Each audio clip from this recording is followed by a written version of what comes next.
Back for a special New Year's edition, New Year's Eve edition of Hammertime's Hammer Forum. And salute everybody, Susie Marie. I wish everybody good health and prosperity, and I wish everybody's wishes come true in 2008. Yeah. And seeing an 8 on the calendar, 8 is a lucky number, and I wish everybody good luck tonight at the casino. Oh, good.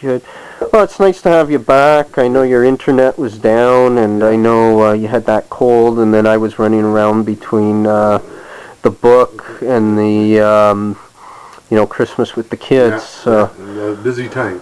Yeah, so anyways, I've been babysitting your column for you while you're away. Oh, I appreciate that. Pete. Yeah. Let me ask you a question there, Pete.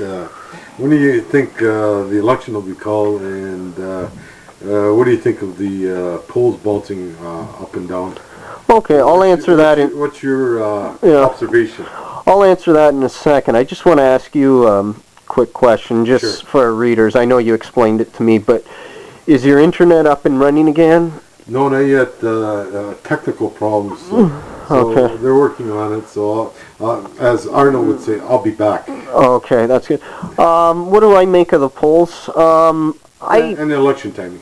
Yeah, I believe that Canadians want a minority conservative government. They like Harper, but they aren't yet sold on the Tories. And the reason I say that is one poll doesn't mean anything except when it's on election day. Sure.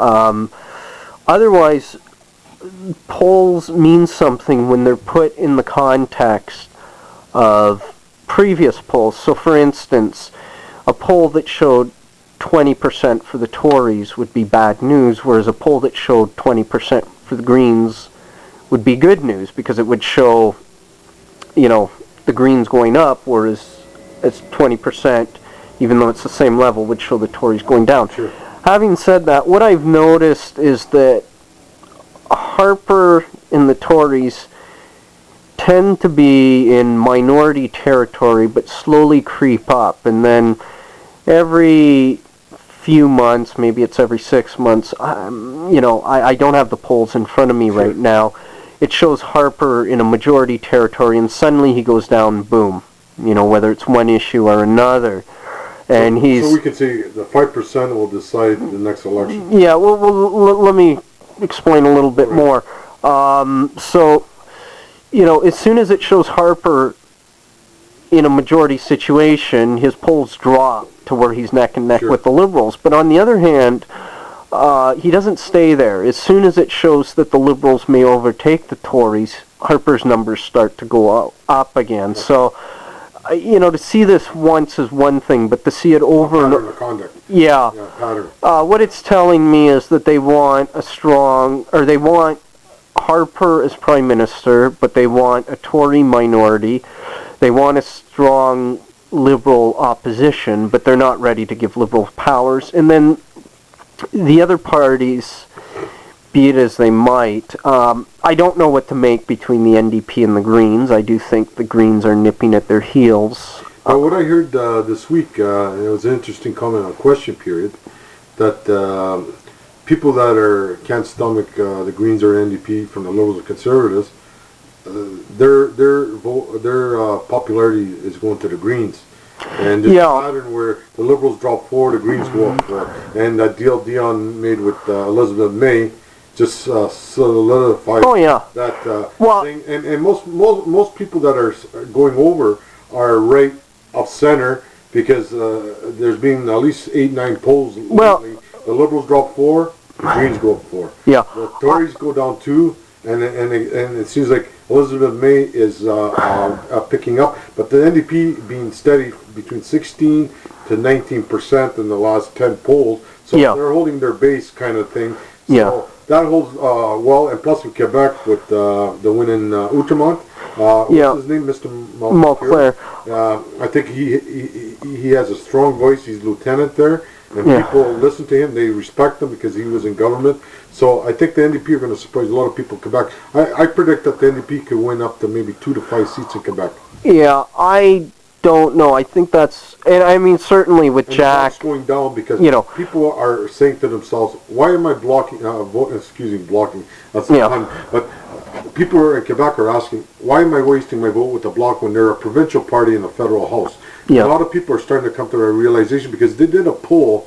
If the Bloc wasn't there, you know, the two parties that would gain the most would be the NDP and the Conservatives, and they say the NDP would be at 22 to 23% if the Bloc was gone.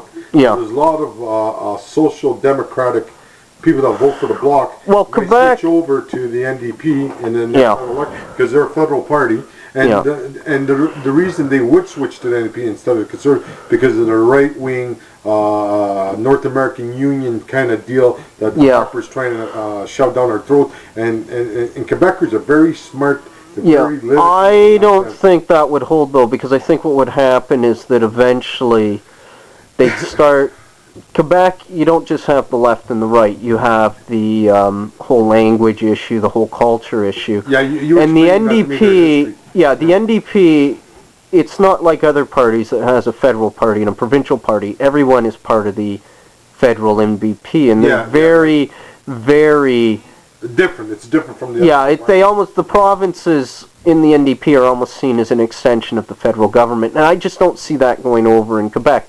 Now, the other question you asked me was whether I think there'll be an election this year.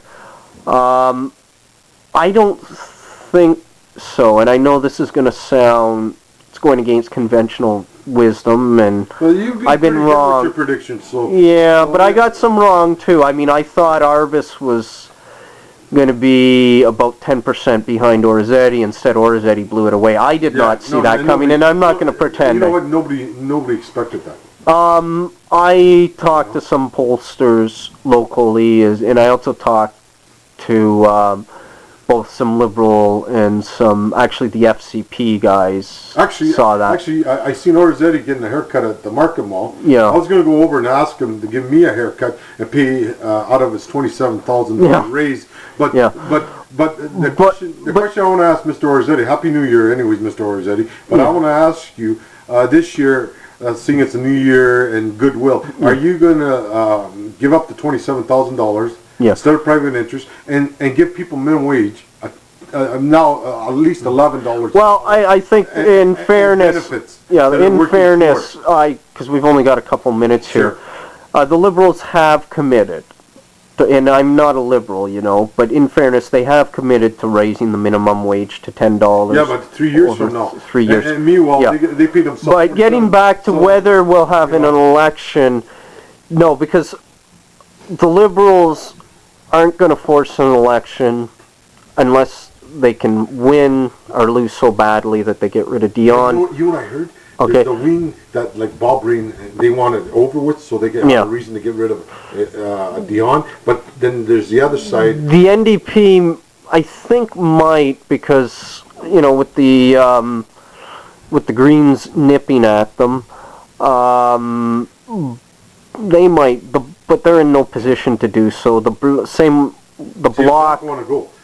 They have up on question period. Well, that's possible. He wants to go because. But Harper won't go unless he can get a majority. And every time, like we said earlier, every time he's in majority, boom. So I don't. He sees a 30. I don't see. He's not going to bring down the government. I don't see a winter election. I don't see a spring election. Now, I see a fall election. I don't, and I'll go to that in a sec. Summer, nobody likes summer. No. Now the fall, I'd agree, except for one thing. Okay.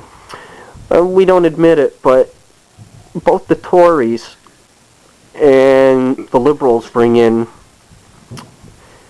heavy hitters from the States. When, you know... What do you mean?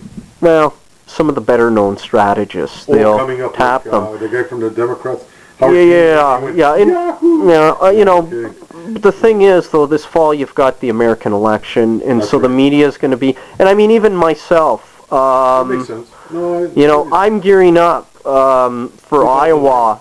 Yeah, and the importance of Thursday with Iowa is that it'll filter out so that we know which candidates are viable and which are not. I predict John Edwards, he's going to, he's going to overtake, he's going to win the nomination.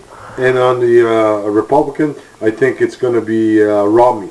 Yeah, I think Romney is a good prediction. Republican, we've got 2 seconds. I think Obama might surprise people. Yeah. But we'll see after Iowa. Yeah.